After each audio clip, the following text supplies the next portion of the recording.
Começa agora a edição 434 da Semana Moveleira. Veja as principais notícias da última semana aqui na MVTV.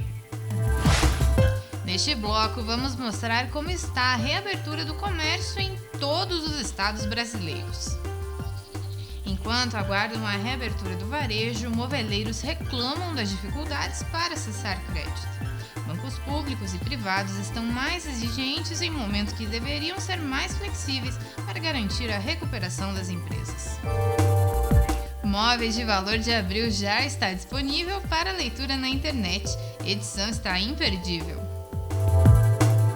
E em seu comentário semanal, Ari Bruno Lorandi garante que o coronavírus foi politizado no Brasil e que a maioria dos economistas está perdida em suas análises sobre a recuperação da economia do Brasil pós-pandemia.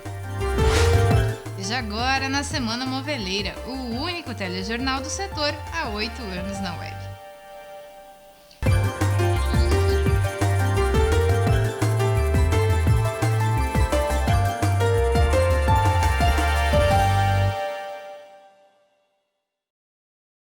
Morreu sexta-feira, dia 24, o empresário João Claudino Fernandes. Considerado o maior empresário do Piauí, João Claudino, de 89 anos, faleceu no Hospital de Terapia Intensiva em Teresina, onde lutava contra um câncer. João Claudino foi fundador do Grupo Claudino, que hoje tem 13 empresas dos mais diferentes setores, do Piauí, inclusive o Armazém Paraíba, tradicional loja de móveis e eletros com ponto de vendas em todo o Nordeste.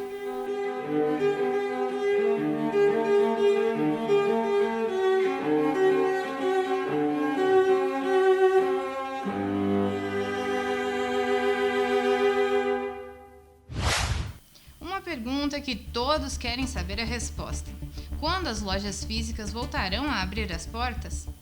Para responder essa questão, fomos buscar informações em todos os estados.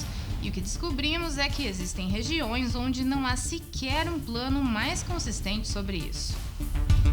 No Nordeste, por exemplo, o segundo maior mercado do país para móveis, quase todos os estados estão em isolamento total. O Ceará liberou a abertura de lojas de materiais de construção e indústrias. Mas o governador Camilo Santana, do PT, frisou que não há liberação do comércio geral e afirmou que as mudanças no decreto têm regras estabelecidas. Abertura apenas de serviços essenciais à população. Indústrias são permitidas, só as que fazem parte de cadeia desses serviços essenciais. Comércio geral continua fechado, pontua Camilo. O governo do Rio Grande do Norte quer manter as restrições do funcionamento do comércio até pelo menos o próximo dia 5 de maio. Nessa nova data, o executivo pretende reavaliar a possibilidade da retomada das atividades. O posicionamento foi dado após reunião com representantes de setores do comércio que se mostraram favoráveis a uma maior flexibilização das medidas de isolamento social. O governador da Paraíba, João Azevedo, do Cidadania, ainda não vê a possibilidade de uma abertura geral do comércio no estado. O término do decreto, que contém medidas para barrar a disseminação da pandemia do coronavírus, previsto para o dia 3 de maio, não vai ensejar na volta à normalidade da abertura do comércio, escolas e outros estabelecimentos de imediato. Conforme Azevedo, as medidas tomadas foram no sentido de proteger e salvar vidas, e no momento a Paraíba está subindo a ladeira de casos de contaminação.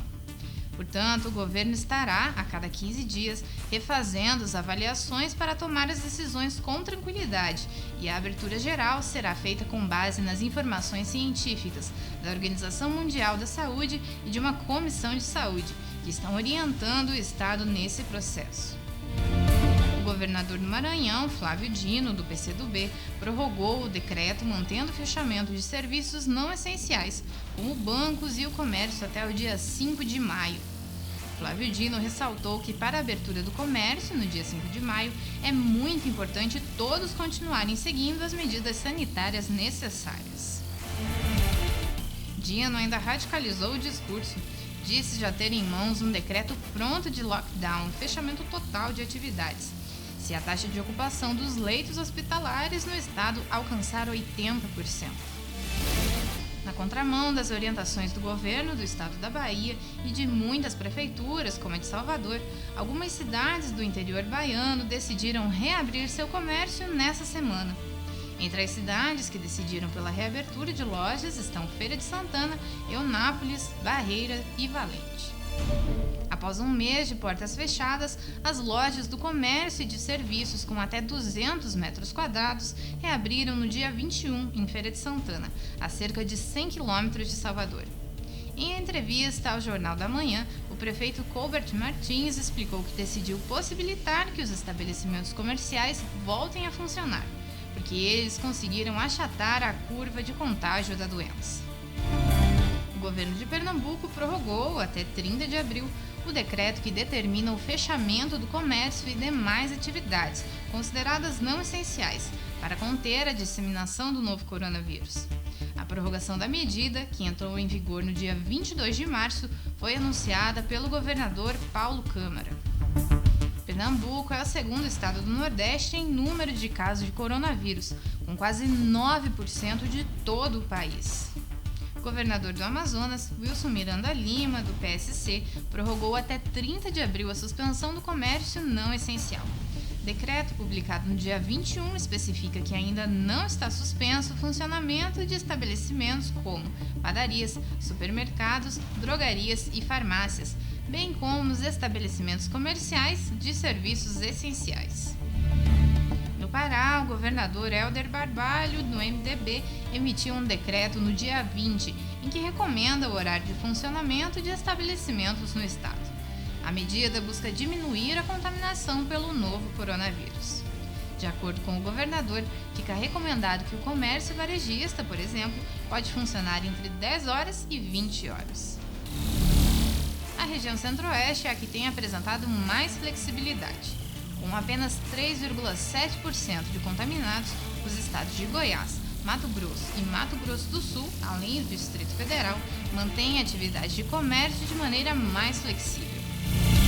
Na capital Campo Grande, em Dourados, Corumbá e Três Lagoas, as maiores cidades do Mato Grosso do Sul, o cenário no comércio é bem parecido. Muita gente andando nas ruas e nas lojas, filas.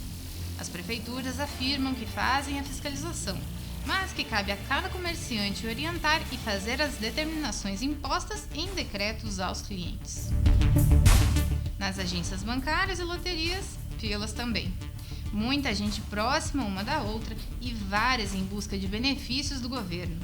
A Federação Brasileira dos Bancos afirmou que muitas agências já estão trabalhando com efetivo reduzido e não é possível cuidar dos clientes que aguardam o atendimento. O prefeito de Cuiabá, Emanuel Pinheiro, autorizou a reabertura do comércio a partir desta segunda-feira, dia 27, das 10 às 16 horas. Nessa segunda, completou 37 dias que o comércio está fechado na capital do Mato Grosso.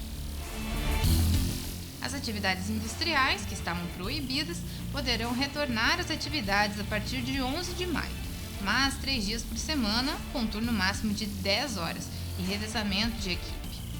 Outros municípios do Mato Grosso também estão voltando à normalidade.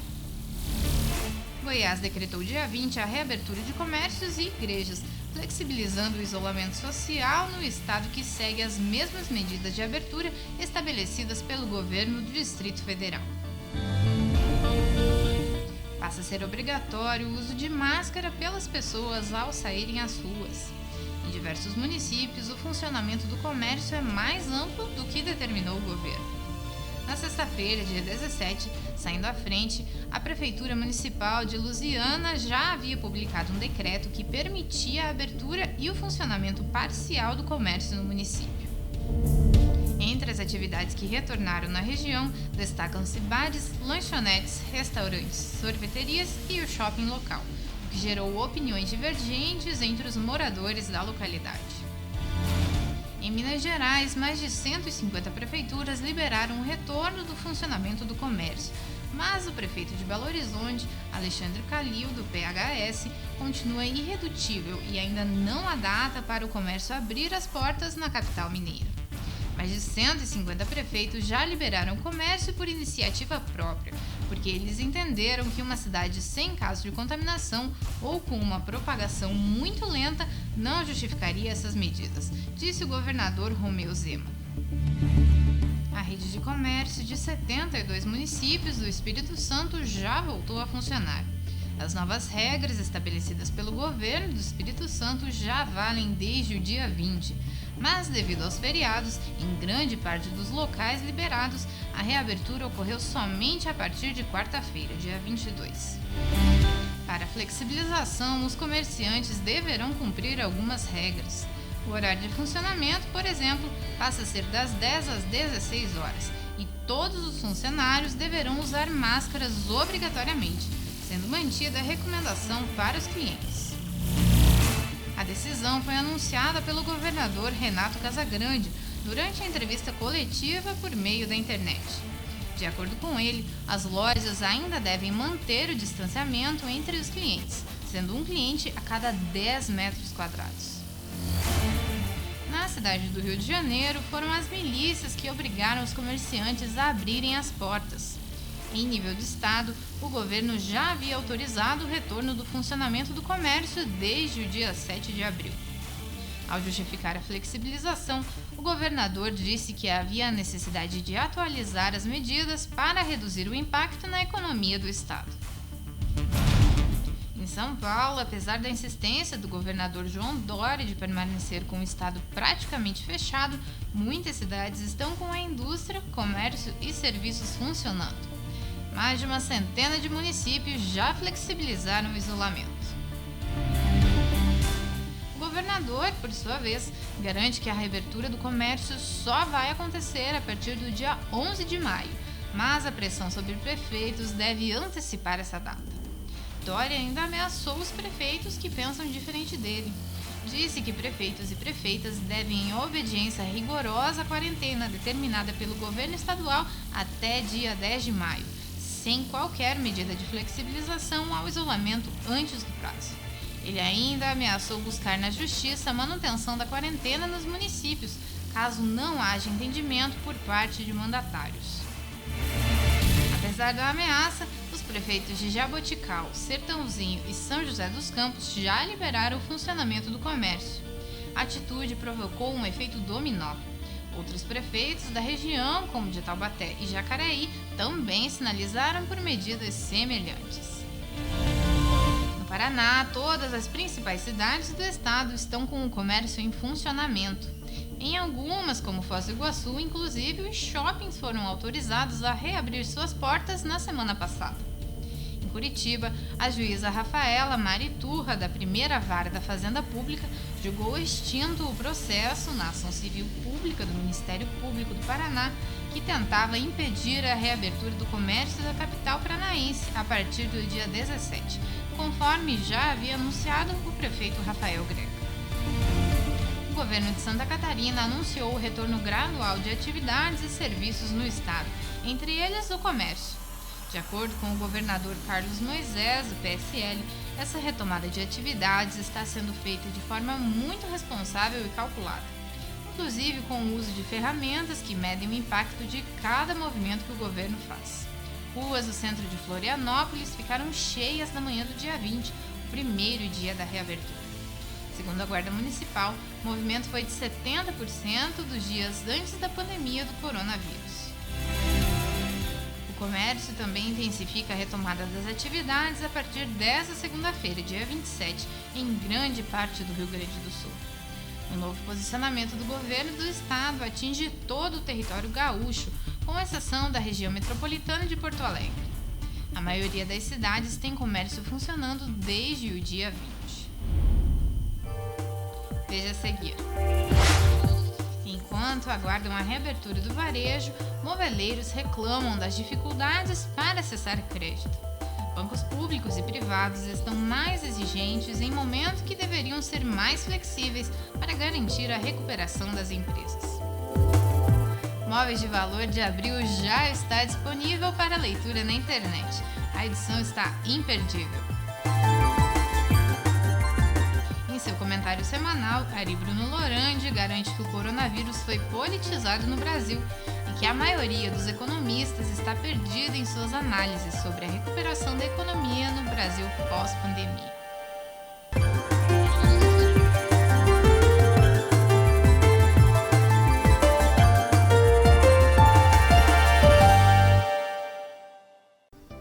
Se você é um profissional que já atua na marcenaria, mas está preocupado em controlar seus custos, atender bem seu cliente, agilizar a sua produção e não sabe como administrar tudo isso? Então, inscreva-se já no curso Mestre Marceneiro, uma solução eficiente e acessível. O Mestre Marceneiro é um curso online que vai lhe ajudar a solucionar os problemas relacionados à administração da sua marcenaria. São 26 aulas que abordam temas estratégicos, com conteúdo simples e prático e com muitas dicas para tornar o seu trabalho cada vez mais lucrativo e valorizado. Acesse www.mestremarceneiro.com.br e saiba mais.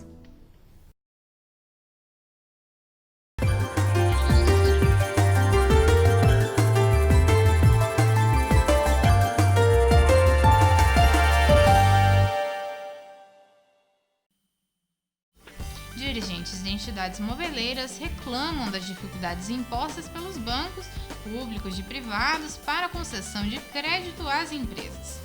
O governo tem sinalizado a liberação de bilhões de reais para socorrer micro e pequenas empresas em dificuldades por conta da pandemia e, consequentemente, paralisação das atividades econômicas. Mas o que se percebe, segundo presidentes de sindicatos, é que aumentaram as exigências dos bancos com relação à documentação e até garantias para os empréstimos. O presidente do Sindicato da Indústria de Móveis do Estado de Pernambuco, Vicentes Cacax, diz que grande parte das indústrias não conseguiram pagar os salários de março e seguem sem capital de giro. O que o governo ofereceu não se cumpriu, lamenta Cacax. O setor moveleiro, que conta com cerca de 400 empresas em atividades em Pernambuco, iniciou o ano com boa expectativa diante da curva de consumo que apontou para cima em novembro. Os problemas começaram no início de março. Foi quando iniciaram os cancelamentos de encomendas e de pagamentos, recorda Cacax. O que vem preocupando os empresários do setor é pós-pandemia, porque quem aderiu ao programa de redução de jornada se comprometeu a manter os funcionários por 2 meses após a retomada, mas sem capital de giro não há possibilidade de reiniciar a produção. Sem perspectivas de cenário futuro, muitos empresários não sabem se vão aguentar. E esse cenário é observado em todos os polos moveleiros do país. A revista Móveis de Valor de abril já está disponível na internet. Você pode acessá-la no endereço que aparece abaixo.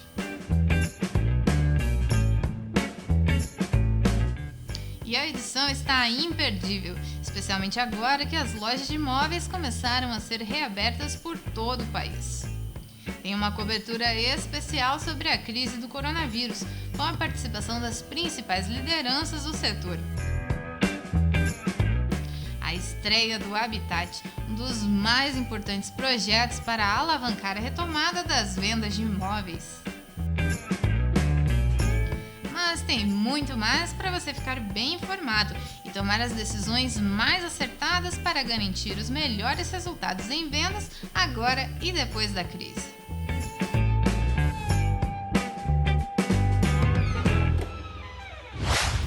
Veja agora o Cá Entre Nós, espaço tradicional nas publicações do Intelligence Group. Hoje, Ari Bruno Lorandi critica a politização do coronavírus e a confusão criada por economistas em relação ao pós-pandemia no Brasil.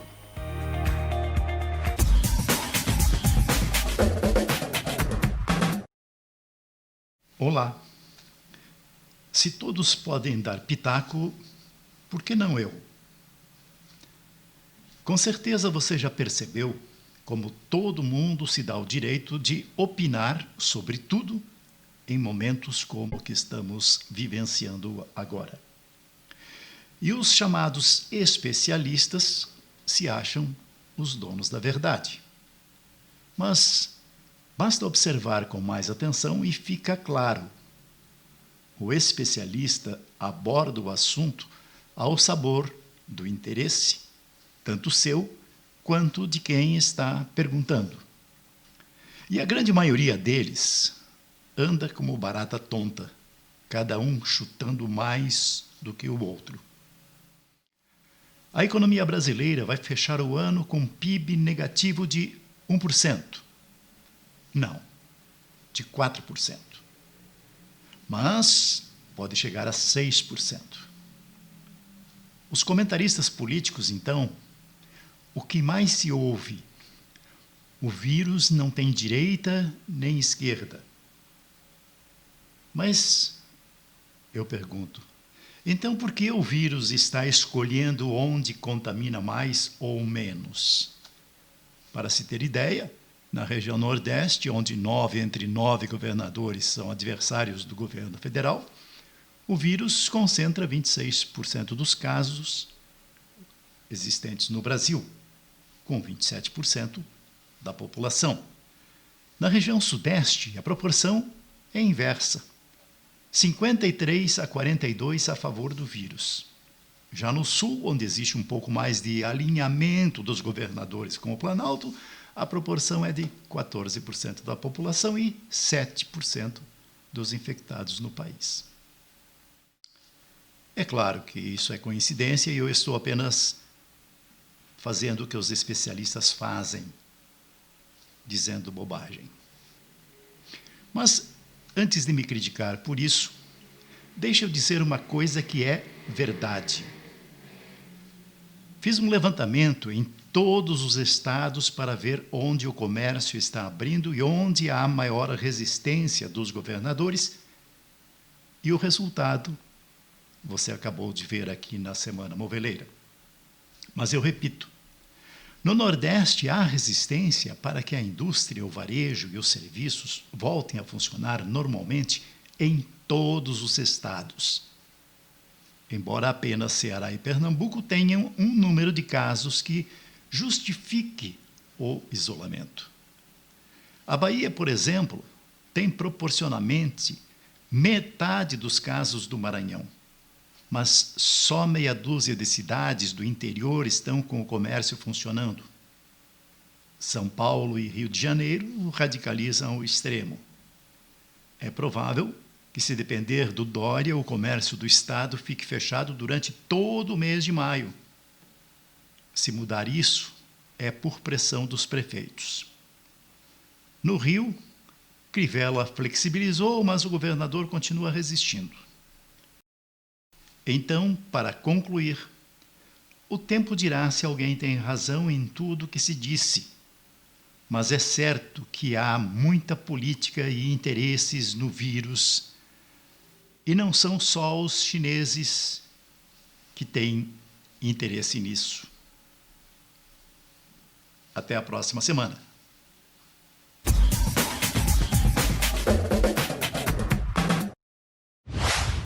Essas foram as notícias mais importantes do setor na Semana Moveleira. E não esqueça, juntos vamos sair dessa. Obrigada por sua audiência e nos vemos na próxima edição. Um abraço a todos.